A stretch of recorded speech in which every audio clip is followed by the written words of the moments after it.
Hey, sounds great. All right, cool. Here we go. Gosh, we're live. Look at this. We already have 5 people waiting on us. Who's waiting? We can't see that. Actually, I might be able to. Participants. Nothing so far. I guess it's going to give me participants of the chat. Oh, I got you. That's okay too, though. We like participants. I hear some attitude going on in the background there. You hear my dogs? Yeah, sounds like you're getting an earful.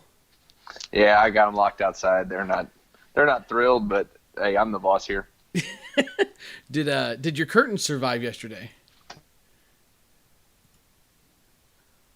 Uh-oh.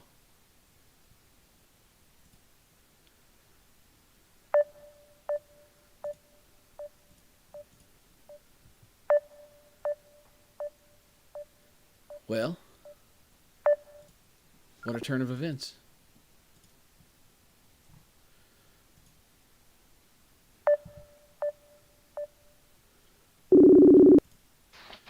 Would you hang up on me? I thought you hung up on me. Huh? It's your fault. I'm fine with that. So did your curtain survive yesterday? The curtain survived the day. He was a little fired up yesterday, and then he gave me some snuggles on the couch last night. So what a guy! It always makes up for the almost tearing my wife's curtains off the wall.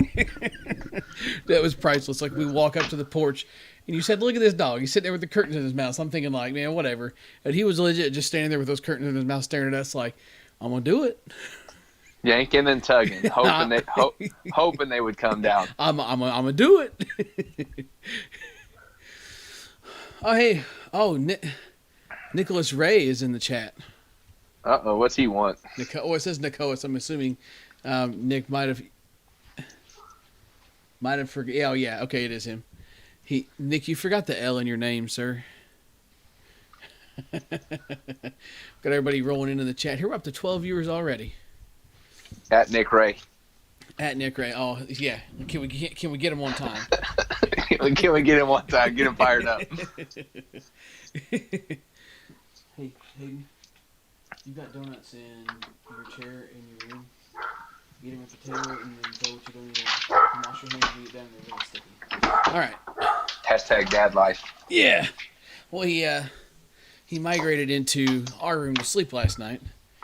So he's waking up to a podcast, much like I hope everybody else is out there on YouTube this morning. Hashtag segue. Hope everybody has been awake for a while and not just now waking up. Well, you got to remember, I mean, we got some West Coasters on here. It's a blustery 8 in the morning to them right now. I even moved this show back an hour for one loyal subscriber. I used to do it at 9 o'clock, but I started doing it at 10 because he says, I don't want to wake up. He says it's hard to wake up some mornings. So I was like, all right, fine. So that's why we're doing this at 10 instead of 9. There's Junk's in the chat too. You can probably pull up the chat while we're on the phone here. I would guess anyway. His name is Jakob Junker. Jakob Junker. Oh, man.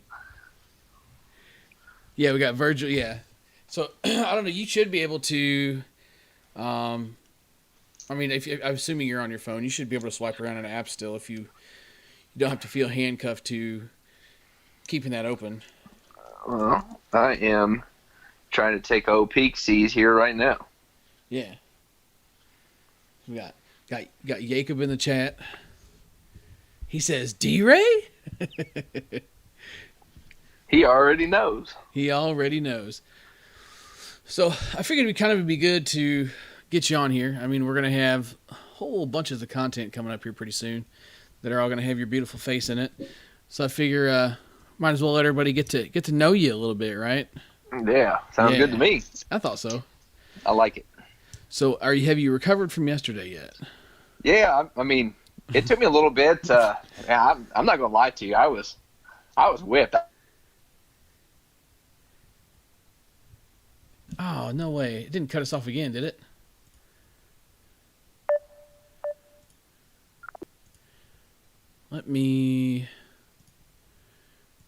That's going to be really inconvenient.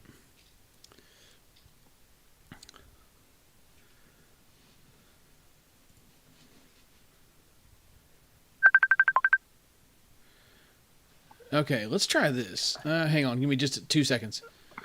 Okay.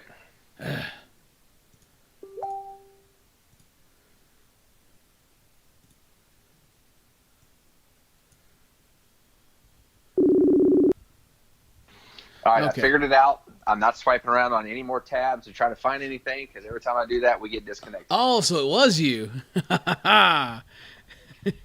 You're just, if somebody comments or asks something, you're just going to have to tell me what they say. I have to be the relay man. That's right. That's right. So anyway, did you survive yesterday? Yeah, when we got done, I was pretty tired. That was a lot of swings on a lot of bats, and it was a lot of fun. But I was tired when we got done. Dude, I slept like a rock when I got home. I got home and I showered. Of course, after getting a quick snack at QT for the road home, and then oh man, of course, after getting a snack at QT for the road home, but we did make it nonetheless. But I've walked around work last night thinking like I've been over to pick something up and I was like, ow, that hurts. Then I realized. Yeah, I haven't had that yet. But I also haven't bent over to pick anything up either. When you do, let me know.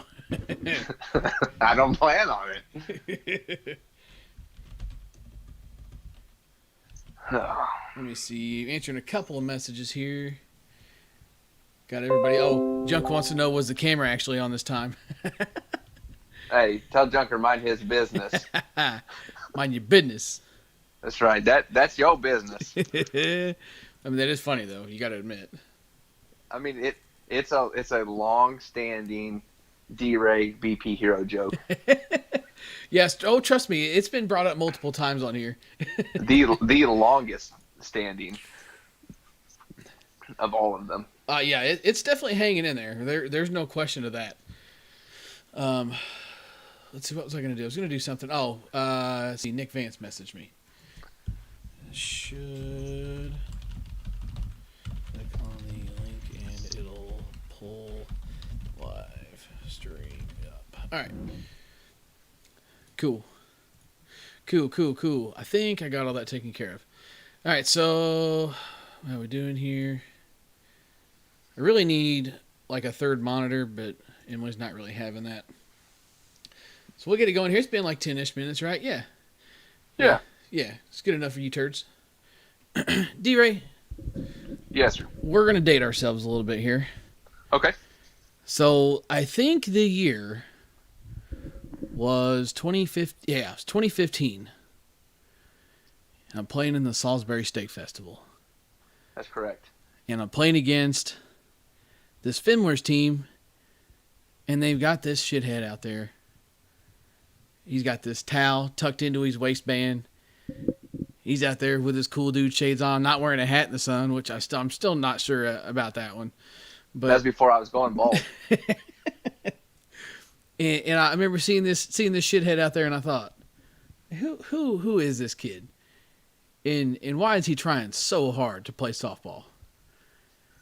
And it was interesting because he was hitting home runs on a baseball field, and I thought, okay, so he's not bad.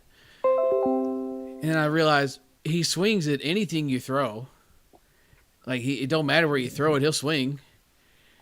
And then I'm not going to lie to you, D-Ray. I was kind of perturbed because I just couldn't get you out. Oh, my God, what is that noise? Why is that doing that? I was perturbed. Like, I couldn't get you out. I couldn't figure you out. And it was making me mad. So then that was a fun day. The Salisbury Steak Festival was the first time that I laid eyes on D-Ray. Yeah, I see. Sean Rogers said best bad ball hitter I know. Yeah, Sean. Literally, like I couldn't throw around him. I mean, anything I threw him, I tried throwing it high. I tried throwing it low. I tried throwing it inside. I tried throwing it outside. The only ball I was able to get him on was the one you could basically just throw at the tops of his feet, and he still hit it well too. But it would just went 19 miles in the air. But I only got him to swing at that once. Actually, I think that video from that game actually might be on this channel somewhere. It is. You know what I'm talking about then. Yep. I was wearing an orange Under Armour shirt. So then. I'll have to see if I can pull that up for some nostalgia here in a little bit. So then the next weekend, I'm rolling up to the field to play a tournament with Synergy and the boys. And I see this truck pull up over there. I'm sitting there talking to Chris Robinette. I see the truck pull up, and I see that same kid get out of that truck. I look at Chris Robinette. I said, "Who is this kid? Who is this man?" I said, "And what is he doing here?" He said, "Oh," he says, "that's Damon's new guy. I said he's real young and he's real good." Said he's gonna give him a tryout today. I thought, okay. So I can tell you one thing: he's got a good arm, and he'll swing it damn near anything. That's facts. And then the rest was history. We got to meet Dustin Ray, and boy, what a friendship it's been. It's been a great time. We played a lot of softball together since those days. You know, I honestly think between the two of us, we might be one of the only tandems to be at least 500 or better against Kryptonite. Is Shimmer awake yet? He should be. 500 or better. Or better. Or better. If he's awake, he'll let us know here pretty soon here in the chat. If he's awake, we can always reference back to Show Me State games. Yeah, that one definitely sticks out in my mind. I don't know about him. I remember it vividly. So there's my favorite moment of that game. There is a batter up to bat who is notoriously known for being a home run hitter, and much like my man D-Ray here, will swing at just about anything that he can reach. Junk says he remembers that game. Yeah, Junk was there. Junk partook in that. Oh, he 100% did. And I remember it's crunch time. It's go time. Like, they had a chance to win the game. They had one home run left, and their guy that can hit a lot of home runs, swinging at almost anything, is at the plate. Right guy, right spot. Yeah. So he steps in the box, and I get ready to throw the ball. I'm pitching. I said, time. I stepped back, and I said, how many outs is there? Umpire checks his clicker. He says, there's 2 outs. I said, okay. I said, so the tying run's on second, and he is the winning run, correct? Umpire says, yes. I said, okay. I said, and how many home runs do they have left? Umpire checks. He says, they have 1 home run left. And mind you, every question that I'm asking, I can see the grip on this bat just getting twisted harder and harder. Oh, yeah. And harder. And the whole time, Gabe is standing over to the side going, stop it, Jesse. Stop it. Quit. Just throw the ball. Hey, we were icing the kicker. we iced him all right. And that moment right there is what made that whole game for me. Ended up getting him to pop up. I think he'd been hitting the ball well against us that day, if I remember right. Oh, yeah. But ended up getting him to pop up, taking home the dub, and securing the victory against the famed Kryptonite, who was a great co-ed team, by the way. I'm not talking trash. I'm surprised that Shimmer's not here. R.I.P. Yeah. A little disappointed, but it's all good. But man, we've been through it through the years. I'll say that for sure. That's one of my favorite D-Ray softball memories, though. That was a good one. That was the day that Emily lost half her leg, right? Yeah. That was the day that she decided to slide. So get this. So she slid into third base later on in the day. Because I think we ended up actually, if I remember right, didn't that knock Kryptonite out, right? Yeah. Like I said, R.I.P. Yeah. So that ended up knocking them out of the tournament. So later on in the day we're playing. My wife goes to slide into third base. And she's wearing like basically volleyball shorts. She's 5'11", nothing but legs. So she's wearing these volleyball shorts. So basically, there's 5'11" of leg just exposed. And she goes to slide and skinned off her shin and half of her butt cheek. And 2/3. 2/3. Yeah, probably. And I just kept saying, show it to me again.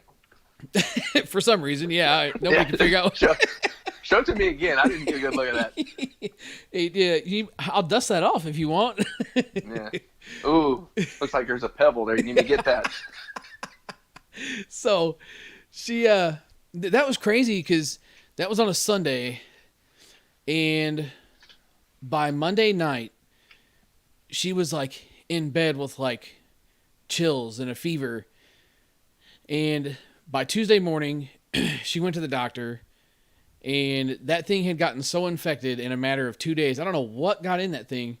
It was just the dirt at Rainbow. There was nothing else that got in it. Like, she cleaned it off, and we did what she could with it. We kept playing softball, but that thing got so infected in 2 days that the doctor was like, "Hey, yo, if this doesn't get better, we're gonna have to go to surgery and like scrape this thing out." It was that bad. They ended up having to put, what is it, Silvadene, like burn cream on her leg. Yeah, it's probably the amount of chew spit that has been spit on those rainbow fields over the last how many ever Oh years. yeah, there's got to be some questionable substances in there. But that was crazy. Like, I've seen some people get some pretty nasty scars from sliding in shorts and things like that, but I've never seen anything get infected, and especially like that fast. I mean, he said if she'd have waited until the end of the day, that it would have been questionable. Or I'm sorry, the next day it would have been questionable if they wouldn't have had to go in and scrape it. It was that bad. He got her on some kind of like crazy antibiotics, and it was quite the deal. But Hey, kids that are listening, wear pants or don't run if you don't have to. you just take the BP hero approach to running the bases. If you got to slide, you should have been out. Yeah. If you got to slide, you shouldn't have ran. Yeah. If you're gonna slide, wear pants. We like rule one better though. But anyway, so telling stories here and everything else. Let's rewind just a little bit. Like, what got you into slow pitch softball? Because you played baseball at CMU, correct? Give me a little background there.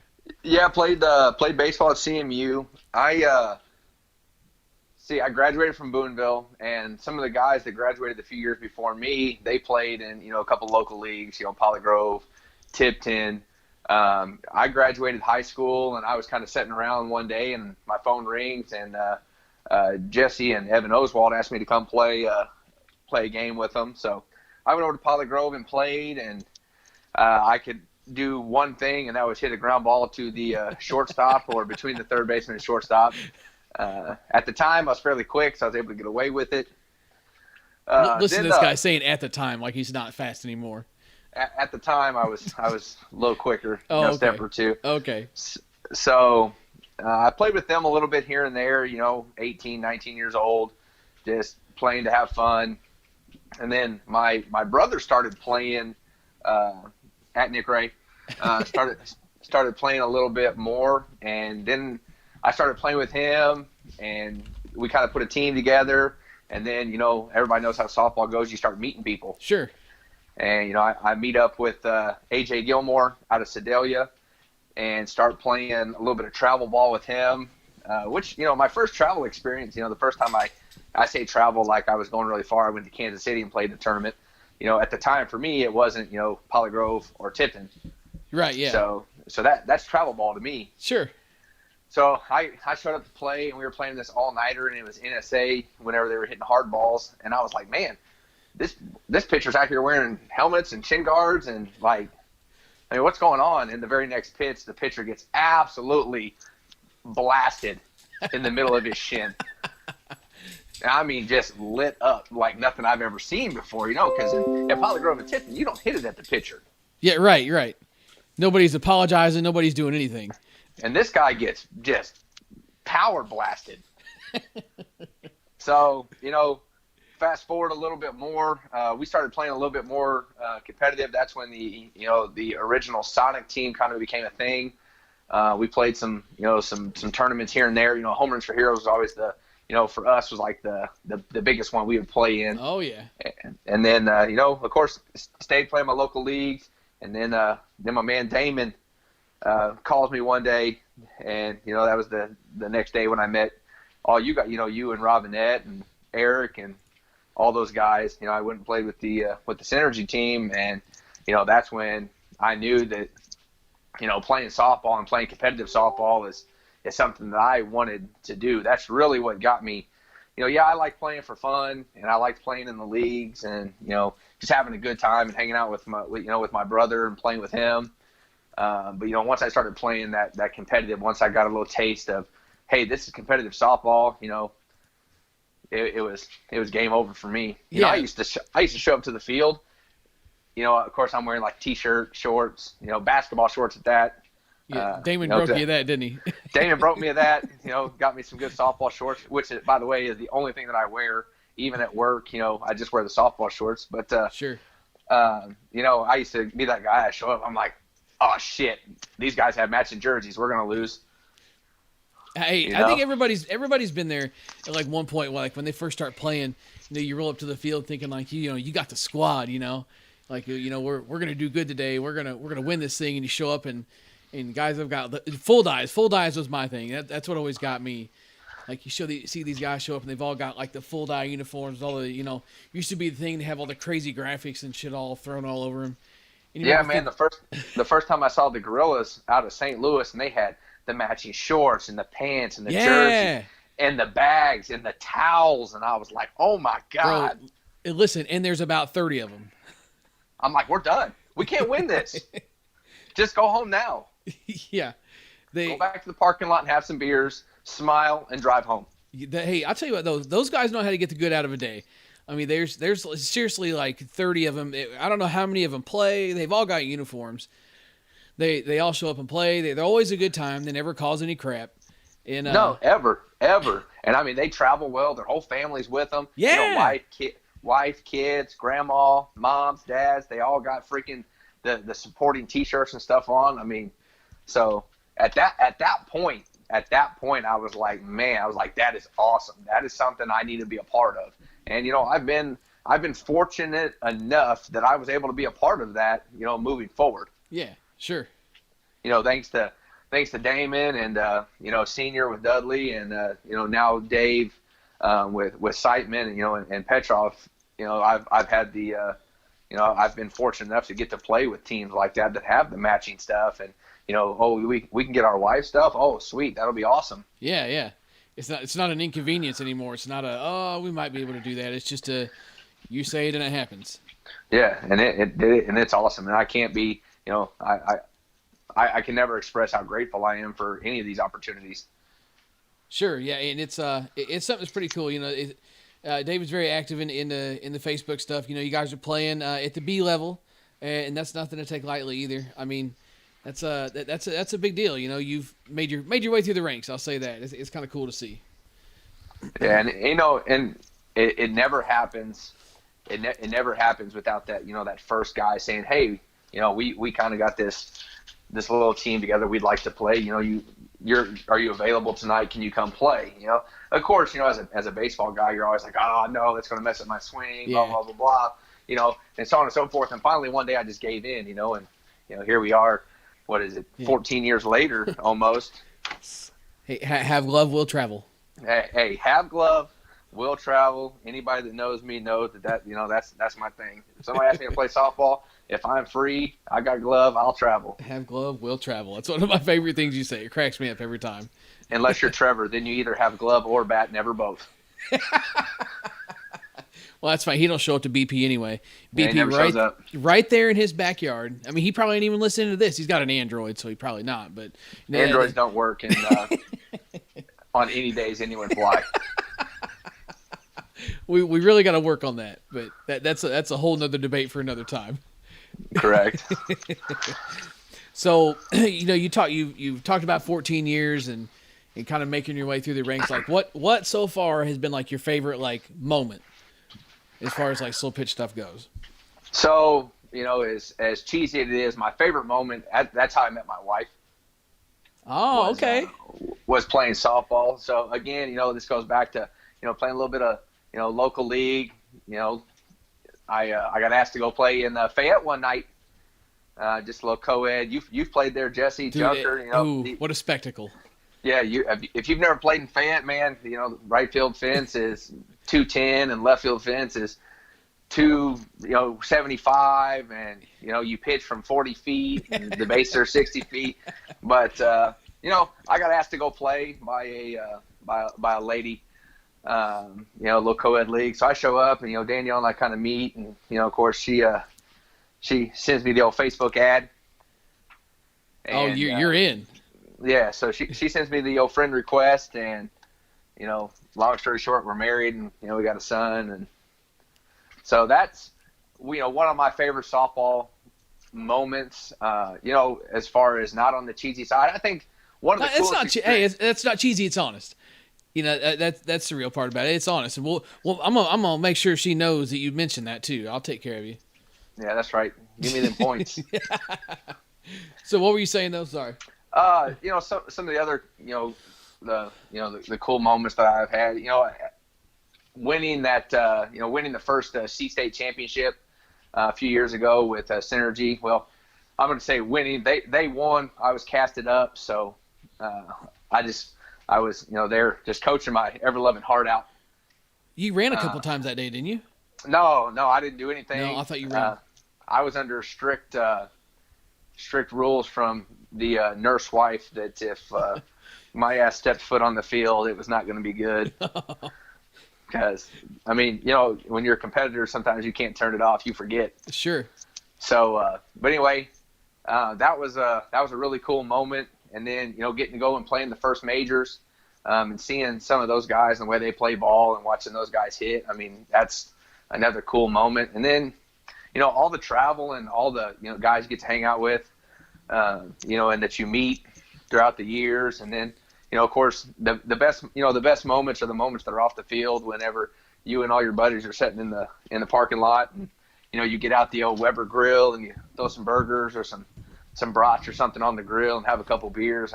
Those moments, while they may not be the favorite moments, but they're the moments that, you don't ever forget. You'll never not have those. Oh, 100%. And to me, that's half the fun, especially on last week's episode of the podcast here, I actually talked about playing podunk softball, and it's not, super serious stuff. You're not, out there grinding against 19 other C teams. It's 5 or 6 team BFE podunk stuff, but dude, how many stories and how much laughing and how much giggling and how much of that can you take away from that on the field, off the field? Sometimes we have more fun off the field, just completely screwing around. We were in Salisbury. We spent the whole day, the whole next week and a half joking around about pastrami sandwiches. How many did you eat that day? Hey, well, first off, that's my business. But you're right, man. Playing those types of tournaments, first off, that's how you have to start. But it doesn't matter it doesn't matter where you play. If you're playing competitive softball every weekend or what, you have to have those tournaments because you have to have fun. Sure. You got to go back to your roots. Too bad they didn't have the red velvet funnel cakes there like normal, but that's another soapbox that I don't want to get on today. I had everybody hyped up for that. I talked about that in this podcast. I was telling my friends, I told everybody. When we show up and it wasn't over there, I died a little bit inside that day. I completely died inside until I had that pastrami. I came back to life. Trevor revived you with some pastrami. Oh man, you want to talk about game changer? But no, those tournaments, those tournaments are some of my favorite tournaments to play in. Yes, you're still on the field, you're still grinding. Every at bat is still important. But that moment when you can just smile and have fun, and the entire team, all 10 or 11 of you, stay together for the entire day. Oh yeah, They don't get any better than that. No, that's where it's at right there. So, dating back through those years as well, what is the one bat? What's your favorite bat? The one bat that you just could not get enough of. Wish you could have 10 more of them and never swing anything else. Freak hybrid, man. It's so if of my top in my top favorite bats, the Freak hybrid for me was a special bat. It's one that you introduced to me actually. Hashtag no camera. But it's probably, of all bats, it's probably my favorite, and the very close runner-up to that as far as U-Trip bat would be the OG Freak 30. Thank you, Shimmer. Thank you, Brad. But swinging those two bats were very, very similar. And I don't feel like I can give the Freak 30 a fair assessment because I was just learning how to play U-Trip at that time. Literally the only thing I could do at that point was kill a pitcher, hit a bomb. There was no in between. That's all you got to do. That's what you're there to do. And then ASA wise, I would say any of the Juggy line, and then don't you say it. Don't you say it. Don't you say it. As much as you don't want me to say it, man, you and I both know that We the People is absolutely dumb. All right. Well, thanks for stopping in, everybody. Have a good day. See you later. Don't do it to me. But no, those bats, man, they're probably my, that's probably the freak hybrid's my all-time favorite. I mean, I can't say that I've ever swung anything that I felt like performed better. I did you dirty on that too. It was funny because I went over to Salisbury to film that review that day, and D-Ray says, "Oh, cool, I'm going to be on the channel." It's like, yeah, I mean, I got the camera, like I'm going to record your round, and you go up there and had a round like I'm not even like to sound like hype status or anything, like words can't describe the round. Like countless home runs, every ball in the face. I walk over to the camera to stop the camera, and it wasn't running. I literally took the bag and just walked out and picked up the balls. The round of your life. Like had that round been caught on camera, you'd probably have a bat with your name on it. After that one round. I wouldn't go that far, but no, it was a good round. But I mean, all jokes aside, had I not shown up that day to hit, I never would have found that lovely bat to bless the rest of my life with. It's funny because you and I are kind of like button heads here a little bit. I wasn't a fan of the hybrid. I don't like that thing you talked about. Like I'm not sure. Sometimes I kind of question this friendship, but I think we're going to make it through. Yeah, we'll make it. I'm fortunate enough. I've got to swing a lot of different bats. I mean, nowhere near probably on the the level of what you've swung. Hey, we're going to take care of that though. Yeah, I hope so. But it's tough to it's tough to argue performance. Now, of course, you talk to some of the guys that I play with, and like, well, we show up to the park, and you're the only one swinging them. Yeah, well, there is that too. Well, I mean, there's people that are smart, and there's people that aren't. So. And then there's guys who can hit with a broomstick. And then sometimes you run into those guys. It's just sure. Like I watch Sean Rogers swing a bat from 10 years ago and hit lasers everywhere. Yeah, the dude don't miss a ball. Does not miss a ball. I watch Luke get up there with 15 different bats and cut line drives into the gaps with all different bats of all different weights and sizes. I'm telling you right now, I feel like that guy's on a cheat code half the time. I mean, he just slaps it around. All these guys. I watch. Scott Hewen could absolutely mash with any bat you put in his hand. I mean, he was swinging Eastons that I've never seen before and hitting balls farther than anybody I've ever seen before. I watched him one night at League swing 3 different bats and hit a home run every single time. When you are that player, when you are that good, yeah, you can hit with anything. So, I mean, we talk about this, every time that we hit. You guys, you and Shimmer like the end load, like the heavier bat. Yeah. I don't mind. I like a lighter bat. It's all different. That goes back to dial up cable and fiber. It all depends on you. And yeah. I know that you probably get the question 1,000 times. Hey Jesse, what bats have you swung? What do you think is the best bat? Well, the best bat is the one that you like. Yeah, I've heard you tell people that. I've heard you say that 1,000 times. If you like it, it's the best bat. Yeah, I mean, because why? Like, if somebody looked at me right now and said, hey, what ASA bat should I get? Well, I think you should get an Orange Derby Boys. Well, what if they don't like the Orange Derby Boys? Then I just kind of, I wouldn't say make myself look bad, but like it makes me feel like a jerk for suggesting something they don't like. Like, tell me, because what if they like balance bats and I just suggested them a sledgehammer of a bat? I mean, it's one of those things where if you're comfortable with a certain set of specs, then find something that fits those set of specs. I mean, dude, there's so many good bats out there, especially when it comes to U-Trip. U-Trip's a big one these last 2 or 3 years. It would be easier to make a list of bats that weren't good. I agree, 100%. I've seen thousands of different bats swung by thousands of different people, and if you're in the U-Trip world and you're swinging the U-Trip bat and you like it, then it's hot. I mean, Yeah, I mean, really, and it's one of those things that if you can't find, I said it to a couple of people that were asked that question before I realized that probably kind of sounds rude, but I did say, it's like, oh, what U-trip bat should I get? Like, honestly, there is so much good stuff out there. Get what fits the specs of something that you like and swing it. And if you can't find something that fits within those specs that you like that hits well, try golf. I mean, then I realized, like, all right, that's probably a little bit on the dickhead side. So I kind of toned that one down. But it's the truth. I mean, if you can't find a bat that's good for you, maybe just try bowling, something. I don't know. yeah, Sean Rogers says Luke is on X Games mode. That is believable. yeah. Luke, like I said, having Luke at the plate, man, a lot of times is a cheat code. The kid's good. He is good. No doubt about it.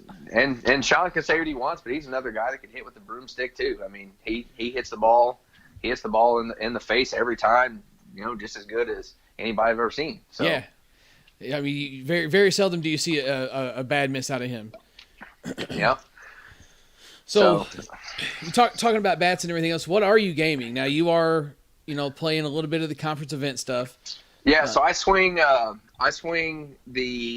240. I swing the blue Fireflex Easton. That first 240 that they came out with. It's as I've had my ups and downs with it. I've fought it for a long time, and we continue to make jokes about it all the time.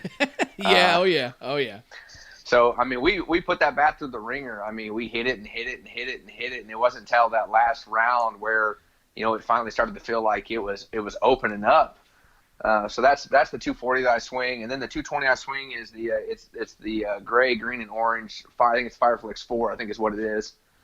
Dude, that thing is good. That thing is really good. I enjoyed it as soon as I got it. I paid the the Smash It deal. They had the $100 mystery bat box, and it came in, and I put some BP rounds on it. And I was like, yeah, it feels pretty good. And then Dave and Petrov they gave me a whole bunch of Eastons to try.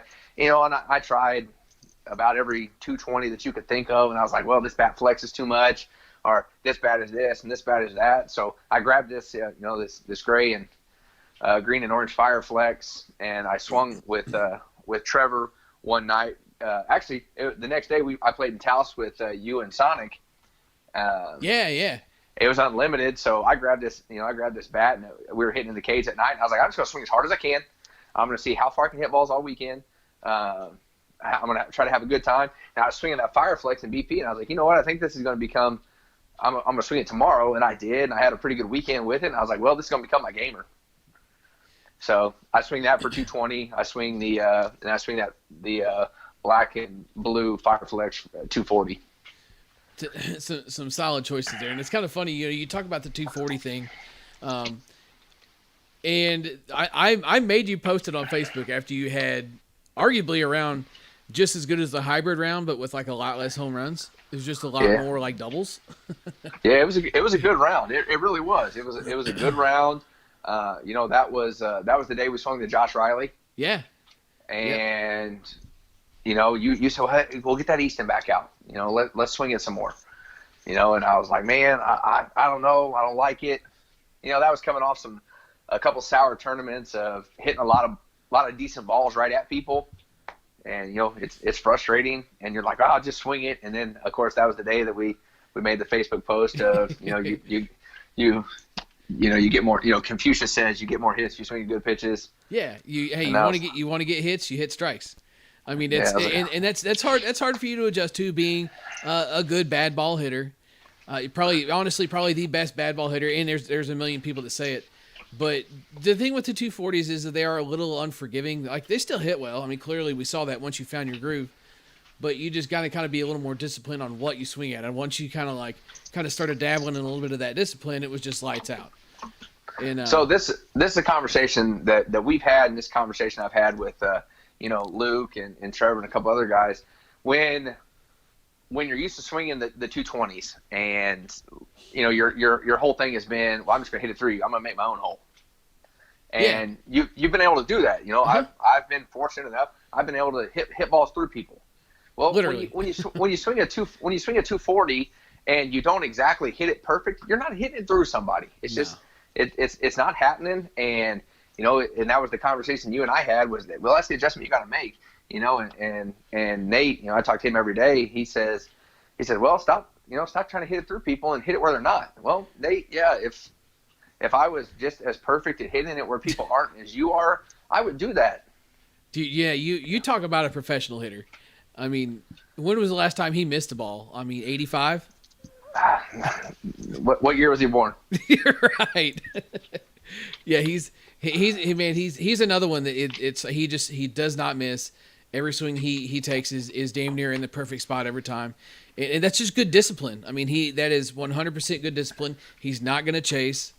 And it is the most effortless swing I've ever seen in my entire life.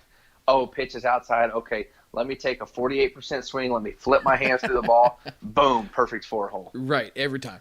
Again, he's another cheat code. I don't know what else to say other than the fact that I play softball with several guys who are just cheat codes. Hey, they're there to make you look good. Or bad. Well, either way you look at it. You surround yourself with good players. All of a sudden, like, oh, he's on that team. He's on that good team. I mean, everybody's going to think you're good. You got the same jersey as the rest of them. That's something something else I was going to say, but I'll get to that later. One of the questions that you had sent me. We'll talk about that. Sure. So, you talked about kind of going through the grind and being in a little bit of a funk. Like, what's something that like kind of helps you reset, like kind of keeps you motivated a little bit in wanting to grind instead of just like throwing your hands up and saying hell with it? There's I'd be lying to you if I told you there hasn't been moments in the last 5, 6, 7, 8 years, whatever, I was like, you know what, I can stop playing softball right now. I can stop right now and I wouldn't miss it at all. What keeps me going? The fact that it's Monday and I had no plans to play this weekend, and I get a text from somebody, hey, you want to play ball? Right. Got the itch already. And you're like, oh, I'll get back to you. And, then you get a couple more, and it's like, you know what? I have a glove. I have a truck. There's gas in it. I'll travel. Have glove, will travel. Have glove, will travel. Yeah. I mean, there's been moments in my life where I've thought, could I not play softball right now?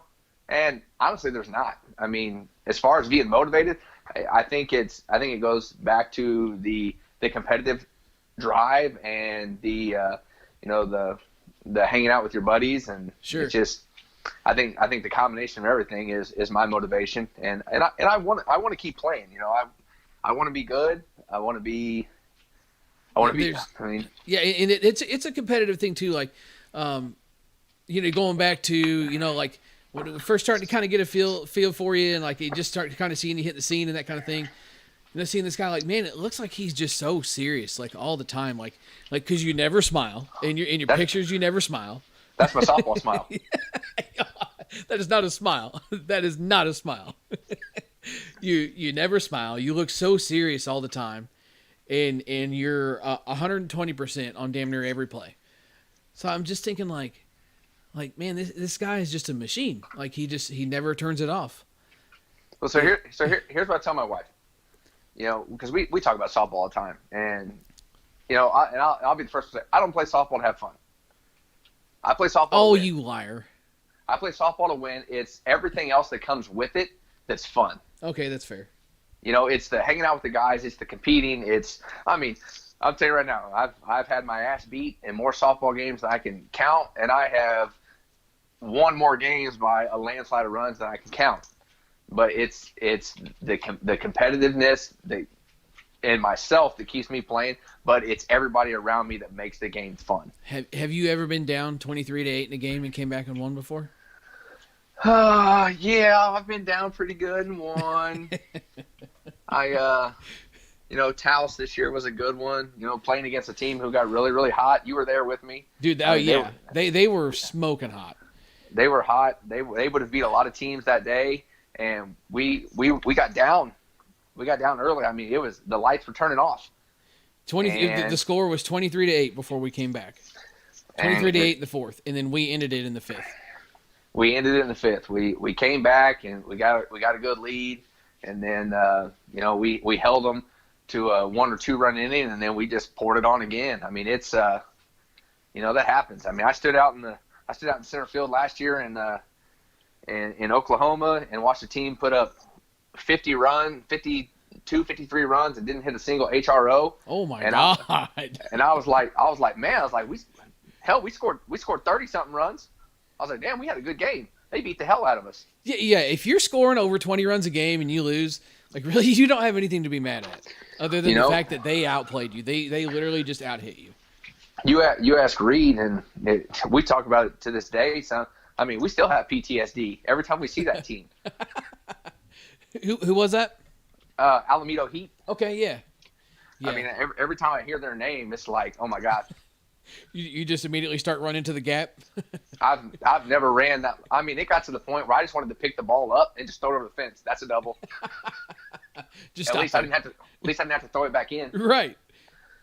Yeah, at least they all stop running. I mean, they just did not hit a ball that was soft, and they didn't hit a ball that was an easy out.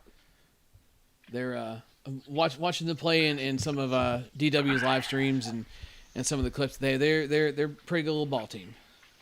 Their pitcher's good, man. He's good. He makes you miss, and then he followed that up with 2 or 3 really good infielders and 3 just absolute moose that can just swing the hell out of it. It's fun. So no, cheat code. Hashtag cheat code. So no, that's what keeps me going. So you're talking about, kind of like getting into like the upper level teams and starting to play a little bit of the B level stuff yourself. Like if what's one thing like advice wise you would give to somebody that's like trying to get to that level that maybe just kind of getting their feet wet?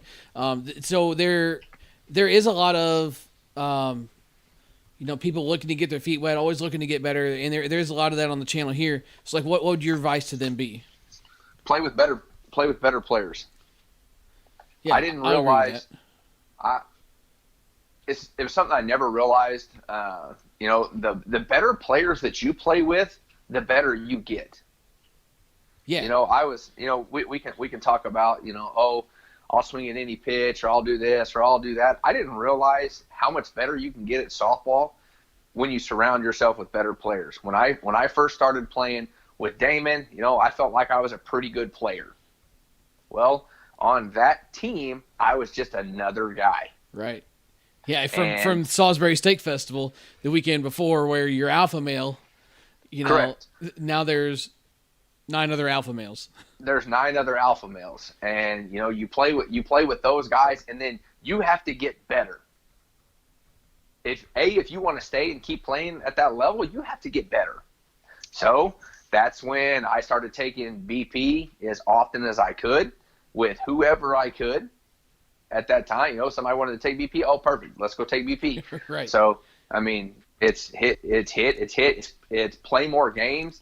And, the best advice I can give is play with better players, play every game that you can possibly play, and every time that you play, turn it on. Yeah. Turn it on. Sure. Play the game full speed. One of the most fun guys that I've ever had the opportunity to play with is playing with Kevin Bazat. And, he plays the game hard. He plays the game the right way. He's a great leader. He always has the positive mindset. It doesn't matter if you're up by 20 or down by 20. It's the same mindset. Yeah. So having the pleasure to be on the same team as him for a handful of times, it's one of those things where just his confidence just immediately just rubs off on you, and not like a cocky type confidence, like a yeah, I can do this. Like, he believes in every player on that team. There's not one player that he's God dang it, this guy's up. I mean, he believes in every player on the team, and he makes everybody around him better because of that. I mean, we're talking about a guy who is arguably one of the biggest human beings. Every time he walks into a complex, like when I play with him. Now, of course, he plays against some different types of people. Sure, yeah. But a guy that can just do whatever he wants with the ball. I mean, his job on his team is to hit it down. Yeah. So he does not get enough credit for those that don't know who we're talking about. We're talking about the major team Resmondo's middleman. He is local to us. His name's Kevin Bazat. And having the pleasure to hit BP with him a handful of times. You see him in the live streams, and you see him, doing all this stuff, and it's like his job, like you said, is to hit the ball down. He takes so many unselfish swings, but you get him out on a ball field and just let him swing away. I mean, it's impressive to watch. It is. It's wild. He's the type of guy that you would never know that he plays at that level. Like when I first met him, the very first time I ever played with him, people were telling me about him. I was like, oh, okay, But he's not that. He's not that. Oh, I play at this level. I'm better than you. He's not that type of person. You said it best when you said he makes everyone around him better, and because he believes in everybody. Yeah, he does. He 100% does. Like, in like literally, and you talk about cheat code, and it's not even the sarcasm side of things. It's like, you have the confidence to do damn near like as a pitcher. Like I had him playing middle behind me as a pitcher, and man, it's like that's fine. Hit it at me. Like he's gonna feel it. Yeah, he's there. Yeah. I'm not even stressing. Yeah, I'll let you hit it at me. I mean, that's fine. Perfectly fine. I've seen him turn double plays where it's like, all right, we're going to get one out. Holy shit, we just got a double play out of that. You're right. How did he get rid of that ball so fast? But, when it's play with better players. And hell, I mean, coming from a guy who has played with just about everybody around here, I mean, play with every team that you get the opportunity to play with, sure. At all levels. If somebody asks you, go play. How do you know? Maybe you'll like that team. Maybe you'll like some of those guys. Meet those guys. How do you keep playing with different people? You meet new people. Sure. Playing with Damon has got me a lot of other asks. Playing with Jamie Robertson, I've got to play with a bunch of different teams. With him, play with Reckless, play with Little Dixie. Not bad for you. No, not bad for me. He took me down to went down to Texas with him this year. Well, I've gone the last 3 years with Jamie. We went to Texas this year and played with Moody Meats and had a good run down there. I mean, play with everybody. Play with the best talent you can play with. Sure. And don't forget your roots. That's the main thing. Yes, it's all great. The farther you can move up, that's great, man. I'm happy for anybody that wants to move up and has the opportunity to move up, please do it. But don't forget where you came from. And I think that's where a lot of, I guess where it's not a lot, but that's where some people they lose people. Is you got to remember, and I'll just say this: Mama always told me, always remember who you are, where you come from, what you represent. Yeah. And it don't matter where you go. You're still going to need those people that got you into it. I mean, I still play. I told you AJ. I played with him my first travel ball experience ever. Uh-huh. I still play league with AJ today. I still go to Sedalia and play with him. It's important, man. Know who you are, know where you come from, know what you represent. Yeah, you're never better than the game. And you talking about Bayzat earlier. That's another example. Like he'll walk down the hill at Rainbow and talk to whoever walks up to him. He's he walks down the hill. You wouldn't think he was just another ball player. You wouldn't realize he is one of the best middlemen in the country on the best team in the country. You just look at him and think, he's just another softball player walking down the hill. Because exactly. he didn't forget where he came from. In just like Sean Rogers says here in the chat, said Kev is a gamer, you can't teach that. And you can't teach be humble and don't forget where you came from. Just be a good human being. It's easy. Exactly. And Sean's had the opportunity to play with him and probably more guys like him than I have and probably ever will. So I mean, Sean would be one of the best ones to understand that. Sure. He's got he's played at that level. Him and Nate, Levi, those guys that I play with, they've played at that level. They've met those guys. I mean, it's play with those guys, man. Meet them, talk to them. Yeah. They're in the situation where they're surrounded with those guys. I mean, hell, they probably got their cell phone numbers. Like they'll pick the phone up and call them. Sure. That's it's definitely pretty cool to see some of that stuff come full circle. I'll say that. Like when I agree. Being able to, I think I had I was talking to Damon and I was like, I can't remember how the whole thing happened. But I was talking to Damon something about hitting. He's like, I can't hit, but he says you should hit up Kev. I said, I bet he'll hit.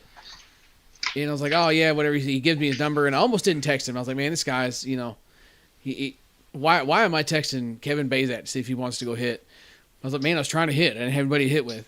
So I sent him a message. I said, hey, man, I said, you want to try and BP one day this week? He's like, how about Wednesday? I mean, that was his immediate response. How about Wednesday? No, Like, absolutely. well, I mean, that was easy. He called me. It was a couple years ago. They were about to go. Rosmondo was about to go to the Smoky, and he was like, "Hey man," he's like, "I need someplace to hit." He's like, "I need somebody to hit with. You want to hit?" So we came down here to Rolling Hills, the park I tried to take you to, but the field was already marked. Yeah. So we come down here and hit, and it was just me and him, and we hit. He'll call me from time to time. During COVID last year, yeah. Him and Kenny Leach had a cage that they could hit in. And he would call us up and say, hey, come get some swings in, man. I got some new resis you can swing, whatever. So we would go and hit with him. I mean, it's just you want to get better, you have to surround yourself with better people. Yeah, absolutely. That's like Alabama football, Clemson football. Well, why are they so good every year? Well, they get the best players. Yeah, I mean, surrounding yourself with a better player makes you a better player, and you see some guys showing up in situations like that. It's like, what is he doing here?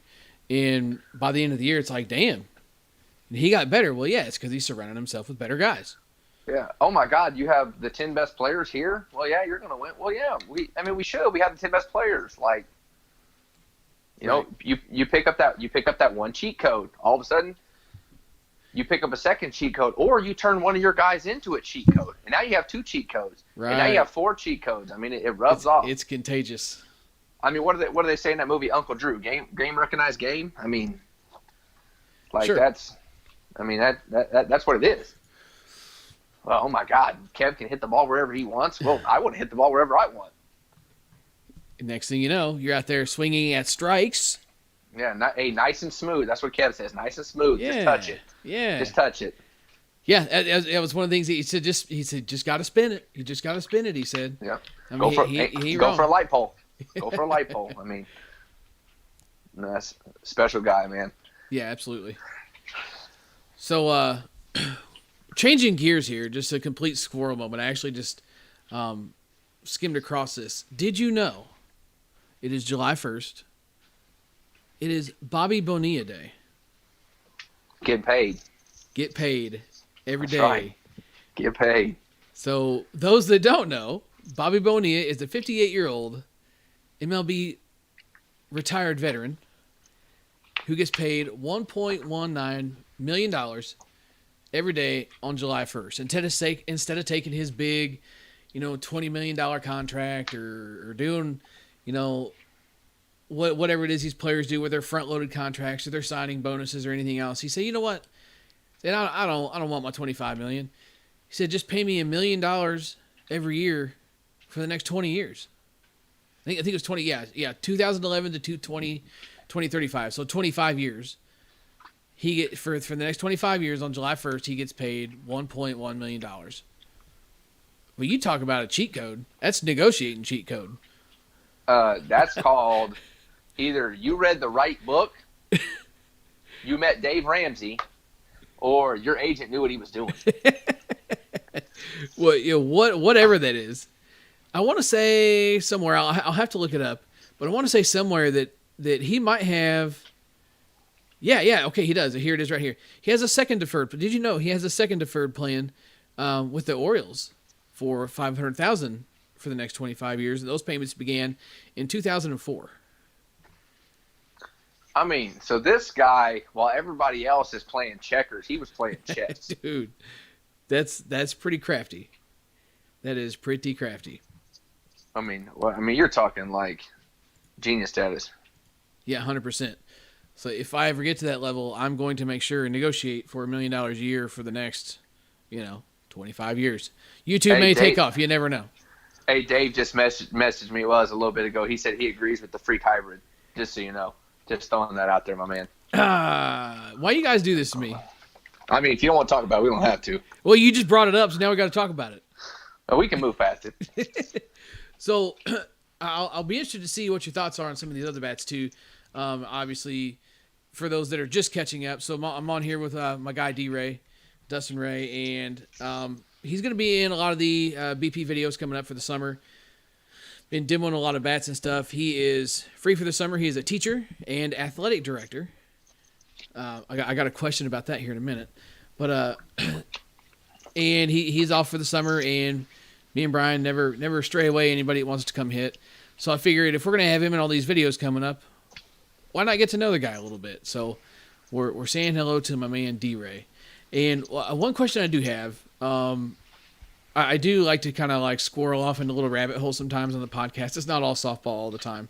Hey, that's fine. I got all day. So being an athletic director and being a coach, coaching high school athletics, what are your thoughts on the big thing of people saying lately, athletes play more than one sport. Athletes should play more than one sport. Athletes shouldn't do anything but baseball. You know, you got some kids that do nothing but play baseball 365 days a year. Well, does he play basketball? No, he doesn't play basketball because he's got baseball practice. Like, playing different sports and reaching different realms of things is going to make you a better athlete, in my opinion. Like, as an athletic director, kind of like dealing with that firsthand, like, what's your thought on that? So it always goes back to, playing multiple sports creates different athleticism. So what I mean by that is I was fortunate enough that my senior year of high school, they got soccer for the first time. Well, I was a football guy, couldn't play anymore. I suffered a back injury. Doctor said no more football. So I started playing soccer. You want to talk about a completely different type of athleticism? Dude, we all have hand-eye coordination. You know, you catch a ball, throw a ball, hit a ball, whatever. Hand or eye-foot coordination is completely different. So the more sports you play, the more athleticism you can demonstrate. Now, I've listened to my players, and many other people have an argument, and I've even had the argument myself.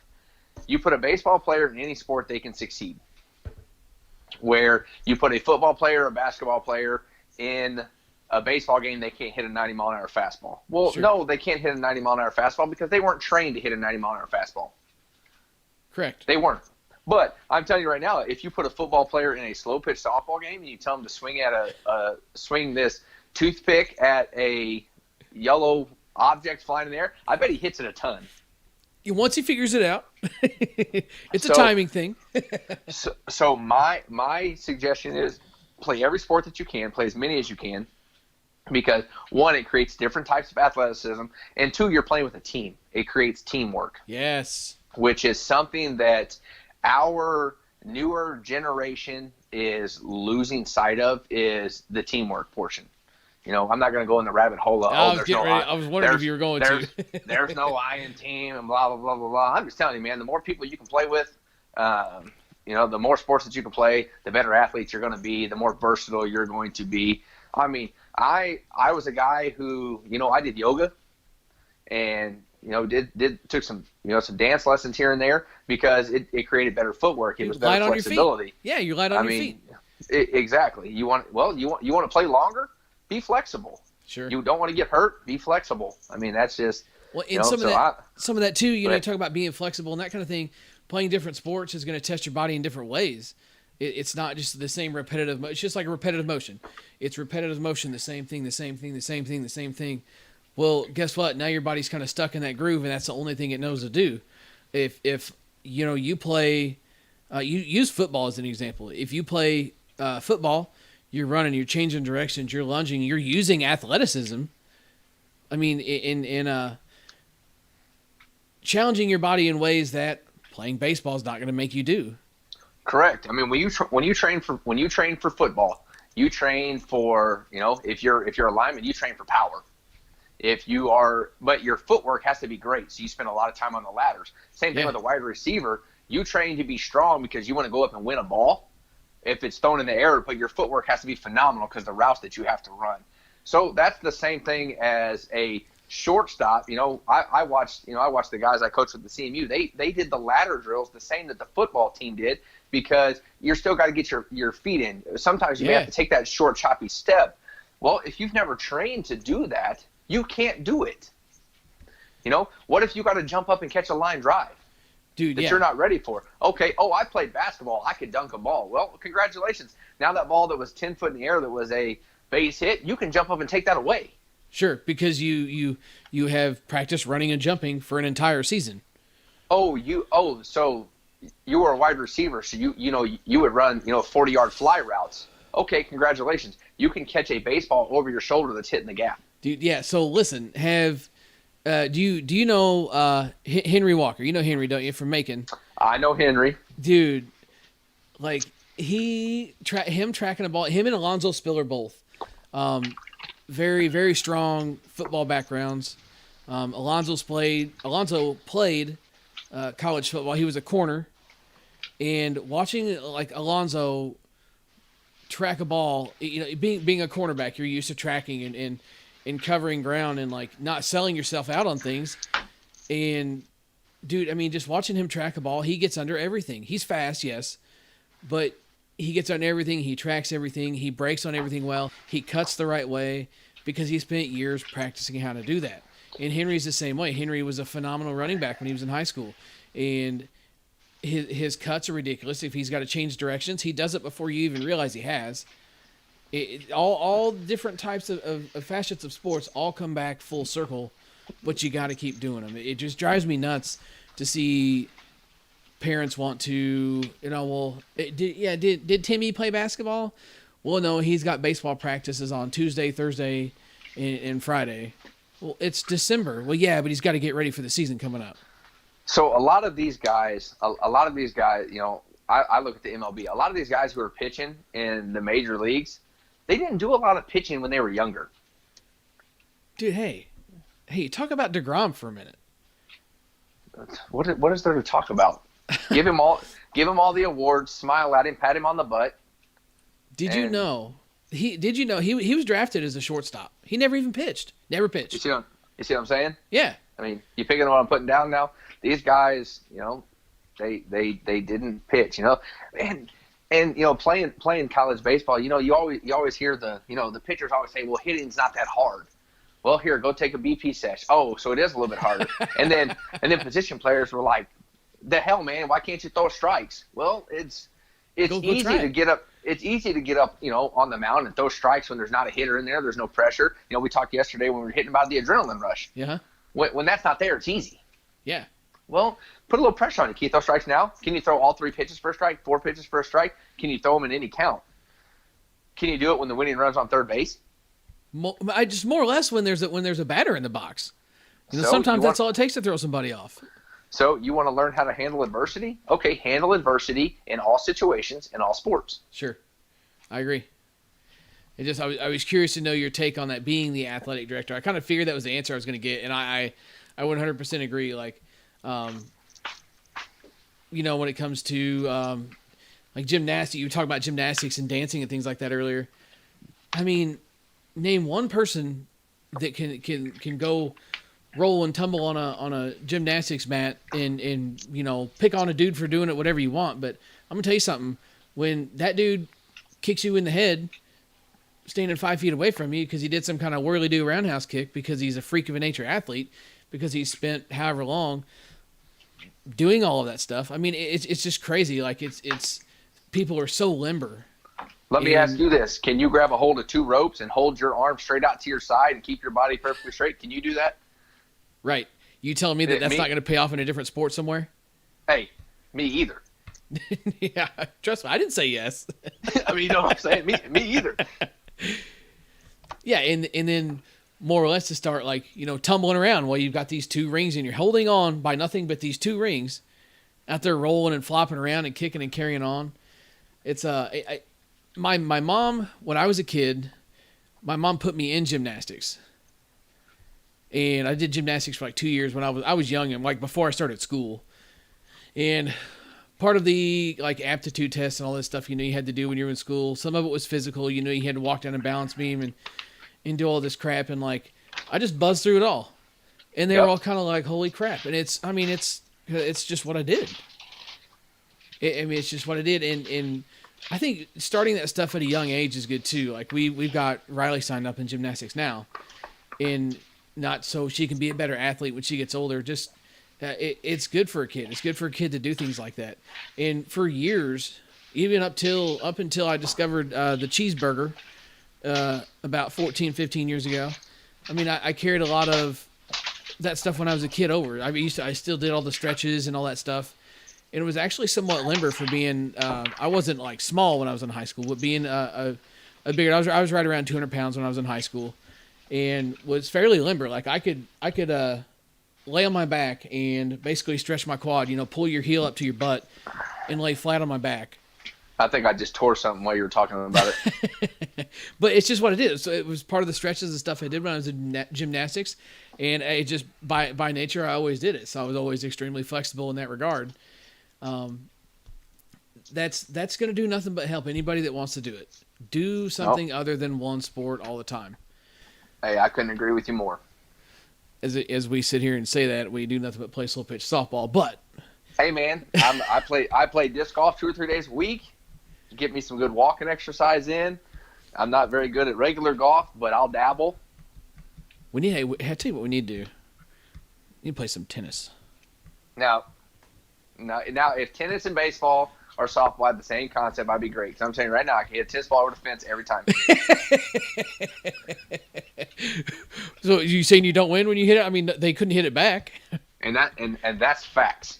Yeah, probably the best that I like. It's like slow pitch wise, like the probably the peak of my slow pitch career. I was playing basketball. I was playing in a basketball league, and I would go work out and then go play basketball afterwards. Doing that, I was playing in a basketball league, and I was playing racquetball 3 or 4 times a week.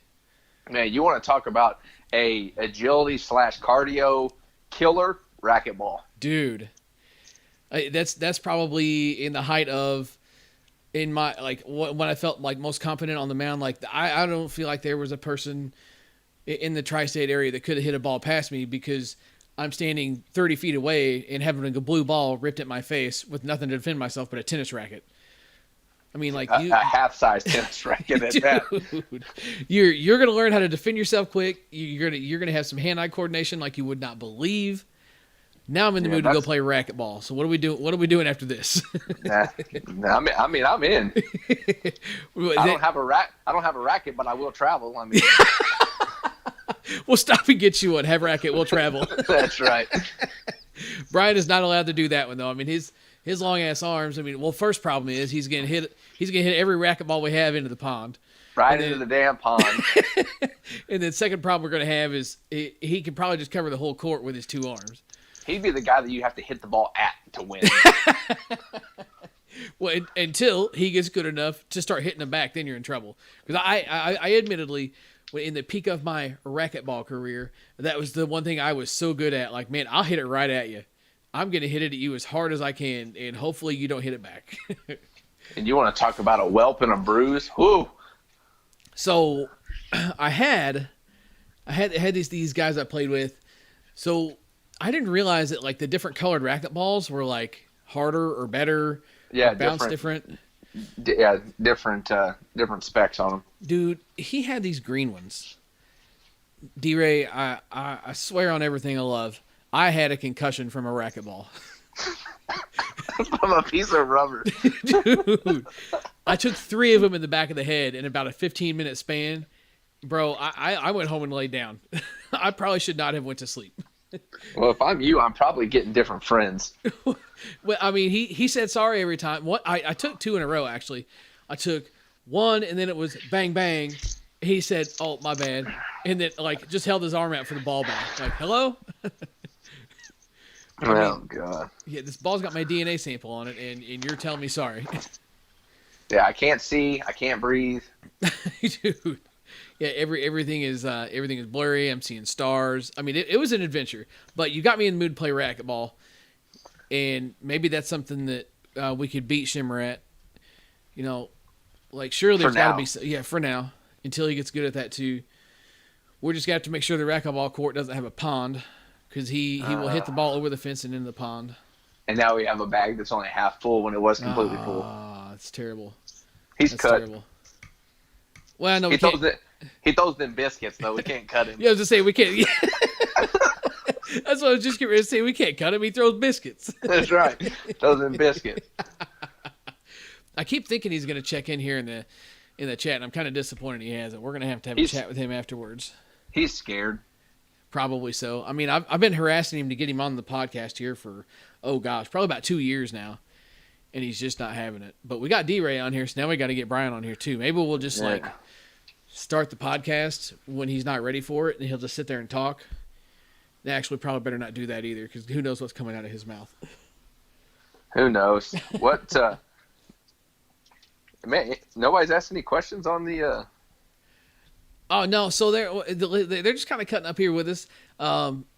So Junk, we talked about the sports thing earlier. Junk actually presented a pretty good factoid here, talking about players playing multiple sports, multiple sport athletes. He agrees 100% with what we were saying, and it gave us a little factoid. Urban Meyer's championship Ohio State team from a few years back. None of the starters on that team were single sport athletes. But see, that's something that only Junker would know, because that's the type of person he is. Like, I'm sure he's done the reading on all of that. Yeah, 100%. He said he did a thesis on that topic. He said he could talk all day about it. I'm the same way. I could. Just why didn't I do my thesis on something that easy? What'd you do your thesis on? Oh, it was the effects of lunchroom and let's see, it was what foods you could get from the lunchroom and how they are affecting childhood obesity. I don't hate that. No, I didn't hate it either. There was a lot of good information on it. It was easy to find it was easy to find all the article reviews that I had to do. But when you have to have 50 cited sources that were all peer-reviewed articles, and you decided to wait until the night before to write your thesis. Not you. I mean, it wasn't my best plan moving forward, but I mean, it worked. I got it finished. Yeah. So out of curiosity, what were the biggest downfalls? Like obviously the bad foods and that kind of thing. What was the most common thing within all of the bad foods? So the biggest issue that I found was schools don't provide like I guess I'll say quote unquote a home cooked meal. Basically everything comes already cooked, pre-cooked, and has all the preservatives in it to make it last until they need to cook it. Ooh. And then basically they throw it in the oven and they heat it up, which is why you never get good crispy French fries when you go to school. That is true. They're all the ones you pick up and they just limp over. Oh yeah. Look like a wet sketty noodle. It's just like Snacks here said in the chat. He said rectangle pizza with ranch on it. Precisely, sir. I don't care what anybody says. You knew when pizza day was there, when you walked out and you saw the ranch sitting out there, and you're like, hell yes, I'm getting that piece of pepperoni pizza that has 3 times too much grease on it. But when I dip it in this ranch, it's a game changer. Hey, if you're not getting extras, you're duping yourself at that point. Yeah, you're dumb is what you are. Because if you don't get that second piece of pizza before you go sit down, when you get back up there, it's not going to be there no more. Oh no. No, when you sign up for lunch that week, you say extras on Friday because that's pizza day. Yeah, doubles for me. And then at my school, Tuesdays was French fry day, and they actually had fried like in oil French fries. Now, again, this was years ago too. This completely kills my whole argument about childhood obesity in the lunchroom. So it was interested to hear that your topic was that. So I actually listened to a podcast not too long ago that was kind of talking about brushing over that topic, mostly just when it was coming to kids and kid snacks. Is you stop and you think about it, what is every kid like? Every kid likes snacks. Every kid likes this healthy snack for the kids. Look at the label on it sometime. And trust me, I'm not sitting here claiming to be some kind of pinnacle of health. I mean, if you've watched one of my videos, you realize I'm not fit or in shape, but that doesn't mean I don't pay attention. It just means I make poor choices. But anyway. That's QT's fault. Yeah, that's 100% it's QT's fault. Absolutely it is. I had breakfast and lunch from QT yesterday. I'm not mad about it either. But anyway. Who is? I mean. So sugar. Every every snack that every snack that's advertised to a kid, everything that every kid wants is packed full of added sugar. Not necessarily sugar itself, because fruit has sugar in it, and there are things with natural sugars, but added sugar is in everything a kid wants to eat. And Yeah, 100%. That was also kind of what he was covering with the childhood obesity thing, and his argument basically was fats don't make you fat, sugars make you fat. And started talking about like kids' school meals and things like that, and the things that kids will eat all have sugar in them. And it was pretty interesting to hear. It just that you talking about that made me think about that. School lunches are sketch sometimes, man. I mean, no doubt about it. I get to see it firsthand, being a teacher, and even further, I'm the PE teacher. Uh-huh. So I get to see it a lot, and I get to see how the times have changed compared to when I was student teaching in 2013 compared to teaching now in 2021. In 2013, 85% of my class tested for presidential fitness. They tested into it, which is great. I mean, that's really, really good. The last 2 years, I haven't had a single kid test into presidential fitness. Really? So, and there's so many factors. It's not just food. Sure. It's never it's never just food. Now, any of the girls that play basketball for me or played any sports for me the last couple of years, they'll ask coach, summer's coming up. I'm trying to do hot girl summer. What do I need to do? I was like, well, I mean, I can make it really simple for you. They're like, okay, what do I need to do? Oh, put the fork down. Right. And they're like, well, what do you mean? Like, stop eating? No, I don't mean stop eating. I mean, eat the right portion. Like, instead of eating 2 cheeseburgers, eat 1.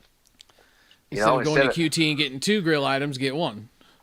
Yeah, but I'm not trying to do hot girl summer, so I'll take the whole pizza, please. Thank you. Yeah, see, that's my downfall. That is 100% my downfall. Is it's never, it's all, shouldn't have ate this, shouldn't have ate that. It's how much of it I ate is what bites me in the ass almost every time, and it's QT's fault. It's QT's fault. It's it's availability. Luke and I had lunch at Hoo Hot on Monday, which was only the second time I've been there. I'm pretty mad at myself that it's only the second time I've been there, but dude, good. It's good. Yeah, that's another rabbit hole. But we talk about cost and trying to save money and stuff all the time. Well, if I go to McDonald's and it costs me $27 for me, my wife, and my son, I can go to Hoo Hot for $22 and I can eat all I want to eat. Like, I'm an idiot, But McDonald's is 1.1 miles from my house. Hoo Hot is 24 miles from my house. Yeah, that can present a problem. So, and even you talk about McDonald's makes me think of like the food you get at McDonald's and like the Happy Meals. You talk about kids meals and Happy Meals, kind of come a full circle with that. Even when it comes to like yogurt, it's like, oh, just get them a yogurt that's healthy. Not like, look at how much sugar is in that damn yogurt. Get some apple slices. Yeah, I'm telling you right now, you want to get them if you want to give kids good yogurt, get them the yogurt that you're eating. It's better for them than a kid yogurt. Yeah, 100%. It's full, like you said, preservatives and just packed full of sugar to make it taste good. And Snack says Hoo Hot cheat code. It says put the veggies on the bottom of your plate and the heavy meats on top. You'll get more meat. I have a better cheat code. Get 2 damn bowls. That's what I did. I put my meat and noodles in one bowl and my veggies in the other. You would. And then I get up there and the guy says, mix together. Hell yeah, I'm mixing together. Hello. Don't be bashful. I got 2 bowls for a reason, even though it says only take 1. That's what Mitchell says too. Mitchell says always 2 bowls. Yeah. Hey, amen, Mitchell. Amen. I'm gonna start calling him 2 bowls. It was more than 2 because I went back another time. But look at you. I'm growing. Yeah, we all got to hit bombs like Shimmer. I mean, clearly what we've been doing ain't working. Clearly. Man, that Dudley Doom, when he started swinging, it was on some dumb shit too, wasn't it? Hey, listen, that thing is real nice. If you haven't got one, you should get one. Only reason I ain't got one is because I'm cheap, D-Ray. I'm real cheap. Oh, you got a wife too? Yeah, yeah. I got a wife, and I just like I don't know. I have a really hard time. You talk about bats, you swinging different bats through the years and everything else. Probably my favorite bat was the cheap ones. It's just Yeah. there's so many good bats. Like, why am I going to pay? Like, it kills me that bat prices are going up, and I get why. You know, the whole 220 stamp, and they're getting hard to find or whatever. Dude, I mean, like a used bat that's like not in too good a shape is going for 180 to $200, like in the blink of an eye anymore. And like that's just out of my price range. Like I'm here for like the $125 bats. I mean, I could sell, that We the People that I have. I could sell that bad boy for $350 right now I because mean, you probably should. they're so hard to find. I mean, whenever I got it, it was hard. They were hard to find, and that was a year ago. You probably sell it. Oh, here we go. Next topic. Next topic. Next. So Man, yeah, go ahead. Hardest thing I ever did was selling all those hybrids. Did you sell them all? You don't have any left. I don't have any. No. How many? You had what? You had 7 or 8 at one point, right? I had 8 at one point, I think. Golly. I broke one. I telescoped one, which I got I had the handle epoxy, and it became my BP one. Yeah. And I literally just swung it for BP, and then I swung all the other ones, here and there, and then whenever I signed with I say signed like I signed, that sounds weird, but whenever Petrov and Dave gave me the opportunity, we swing East, and that's what we swing. So I went ahead and got rid of all of them, full buy-in, which is what that's what it takes, full Sure. buy-in. Yeah, there's no sense in me having a hybrid and swinging it, in all the tournaments. I'm not playing with Siteman. That's not right. The team swings Easton, the team you play for swings Easton, you're swinging Easton. Sure. If they were swinging Mike in or Pure or Onyx or Worth, whatever. I mean, if that's what they're swinging, that's what I'm swinging. What you're saying is don't be a shithead. Well, in general terms, yeah, don't be a shithead. If somebody devotes all their time and energy into getting something set up, then you buy into that system. Sure. And the fact that you said you had 8 hybrids. I mean, there couldn't have been but 10 made, because I don't know who the hell wanted those things. Man, here's what I know: the one of the best power hitters that I know was swinging it as well. Thank you, Willie D. You the man. No, that ain't fair, because you talk about somebody that get hit with a broomstick. I mean, I'm pretty sure he could hit with nothing in his hands and still hit.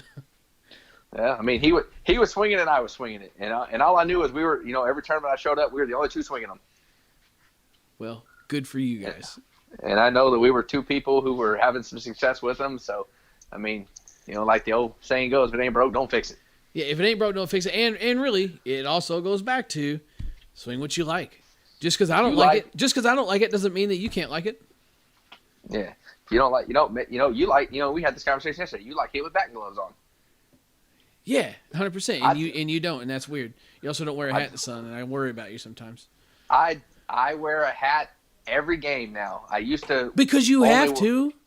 Well, I used to, even last year I tried to get away with not hitting with it on. And, and honestly, the balder my head gets and the more fierce the sun is on my bald head, it's just easier just wear the hat. I mean, Joey Fennell always said, and it's 100% true, you never argue with somebody that's been in the sun all day without a hat on. True. You show up at a Podunk softball tournament sometime, and find who's stirring shit. It's probably somebody without a hat on, because they've been in the sun all day without a hat on. The sun's gone and baked their little brain, and then they start acting all squirrely. Hey, I've been there. I was that person. You told on yourself there. I wouldn't go in there. You told on yourself. I mean, I was that person. I've seen that a time or two. I will have to say. Hey man, if you don't get fired up playing softball, were you really there trying to win?